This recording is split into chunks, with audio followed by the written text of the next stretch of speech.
एक नजर टाकणार आहोत मोठ्या बातम्यांवर न्यूज टॉप 9 मधून। शरद पवारांचं नाव घेतल्याशिवाय हेडलाईन होत नाही सुप्रिया सुळेंचं राज ठाकरे आणि फडणवीसांना उत्तर। शरद पवार रायगडावरती गेल्यानं राज ठाकरे आणि फडणवीसांनी केली होती टीका। पण म्हणे आता आठवले दादांना काय देईल म्हणे मी रायगडावर साहेबांना जाण्याचं काय का असे ना दोघांची हेडलाईन झाली ना। राज ठाकरे आणि देवेंद्रजींना शरद पवारांचं नाव घेतल्याची हेडलाईन होते का? तुमच्या प्रश्नाचंच माझं उत्तर आहे। इंदापूरमध्ये सुनेत्रा पवारांसाठी जोरदार बॅनरबाजी। सुनेत्रा पवार फिक्स खासदार असा फलकावर उल्लेख।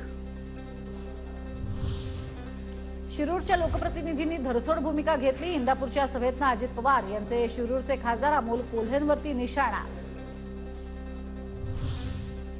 वरळीमध्ये काम करणारा खासदार निवडून आणा, भावनिक मुद्दा घेऊन मतदान मागतात राहुल नार्वेकरांची आदित्य ठाकरे आणि अरविंद सावंतांवर टीका।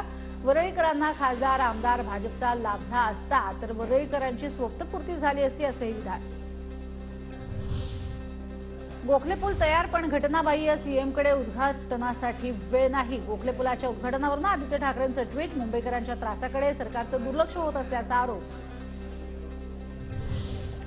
विरोधक आम्हाला काय घेणार, आम्हीच त्यांना घेरलंय। विरोधातील आणखी 6 ते 7 आमदार आमच्या संपर्कात, गुलाबराव पाटलांचा दावा।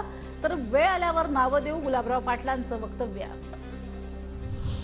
करमाळ्यातल्या शिंदे गटाच्या नेत्या रश्मी बागल भाजपमध्ये प्रवेश करणार। 27 फेब्रुवारीला मुंबईतल्या भाजप पक्ष कार्यालयात पक्षप्रवेश।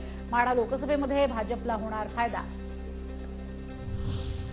प्रलंबित मागण्यांसाठी निवासी डॉक्टरांचा 4थ्या दिवशीही संप सुरू। आपत्कालीन सेवा सुरू, तातडीच्या नसलेल्या शस्त्रक्रिया पुढे ढकलल्या। यंदाचा मनसेचा वर्धापन दिन नाशिकमध्ये साजरा होणार। 9 मार्चला नाशिकच्या ग्रामीण भागात राज ठाकरेंचा दौरा। जिल्हा परिषद, पंचायत समिती आणि विधानसभा निवडणूक लढण्याचे संकेत।